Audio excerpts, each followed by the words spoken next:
আপনি রাস্তা দিয়ে যাচ্ছেন, একজন ভিক্ষুক অসহায় কাউকে না ধরে আপনাকে ধরছে। আমরা সচক্ষে যাকে দরিদ্র গরিব ভাবে দেখছি, অনেক সময় এমনও হয় সেটা আল্লাহর রহমতের কারণ হয়ে দাঁড়ায়।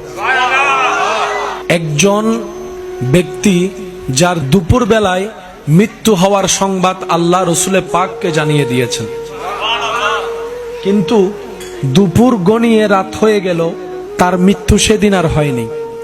নবীজি রবকে প্রশ্ন করে, ইয়া রব, আপনি বলেছেন দুপুরে তার মৃত্যু হবে, এখনো তো হলো না।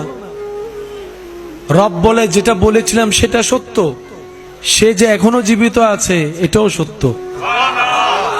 মৃত্যু সত্য, মৃত্যু বেঁচে থাকা, তো দুইটা সত্য একসাথে হতে পারে?